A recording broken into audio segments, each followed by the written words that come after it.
Yeah. All right, Jimmy, we'll get started with Ira Winterman. Yeah, come on.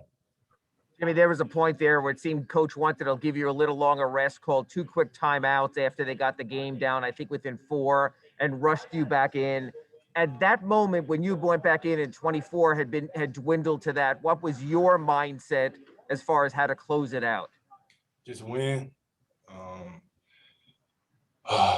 That's what it is, help get some stops, get shots on goal, but at the end of the day, no matter how bad it gets, just make sure we got more points than they do at the end of the game.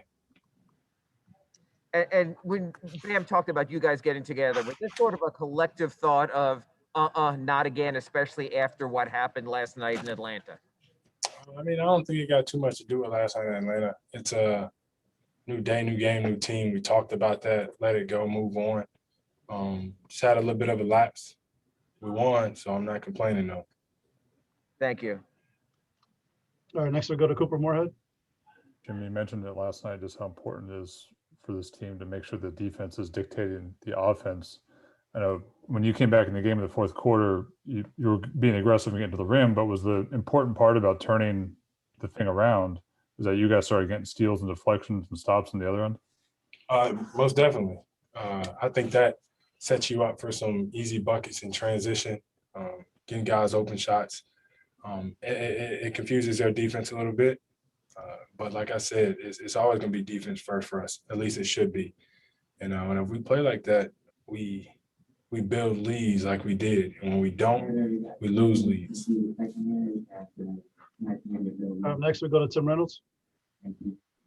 Jimmy, Duncan had the great start, making the 6 threes in the first half, and I think his first 4. Kendrick took a really big one, I think, after one of Valentine's threes in the fourth quarter. How much do you like that from your guys, that Duncan, after a couple of rough nights, comes out firing, and Kendrick, has the courage to take, big shots with the game on the line in the fourth quarter? That's what they do. But I'll be the first to tell you that I could care less if they make shots. I think they were so locked in on the defensive end and knowing their play calls, being in the right positioning, switching at the right time, knowing all of our schemes. That's what I pay more attention to. They're going to make shots. And everybody knows that you're going to have nights where you can't miss, and then you're going to have nights when you can't make. But making or missing, I just want you to be locked in on the defensive end. That's it. And I felt like they definitely did that tonight. Thank you, Jimmy. All right, next we go to Christos Saltas.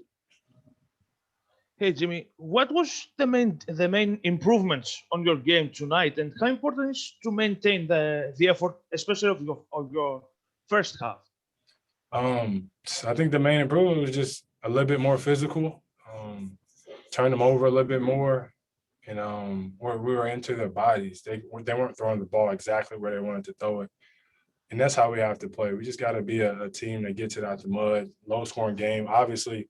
It got up there a little bit in the fourth quarter, but make it a slugfest. We like those. That's our best chance to win. And next we'll go to Brady Hawk. Hey, Jimmy.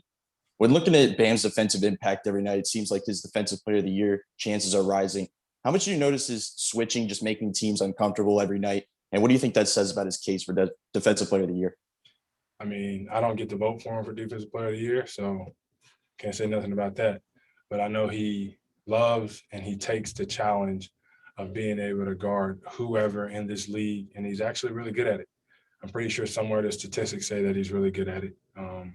But around here, we know that he's really good at it, and it's not always he's getting a stop or a block or something like that.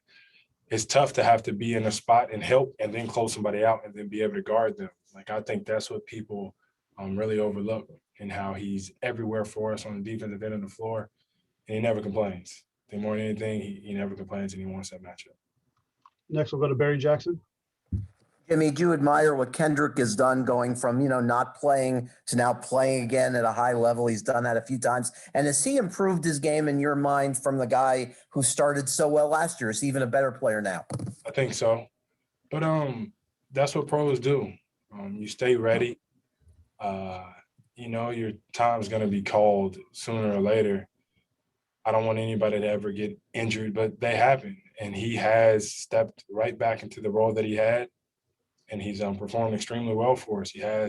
He's learning all the right reads. He's taking all the right shots. And like I said, when the kid's locked in on defense, he's a player that you really, really, really got to pay attention to then. All right, Jimmy, thank you. Appreciate it. Perfect. Dominoes for me, man. See y'all at the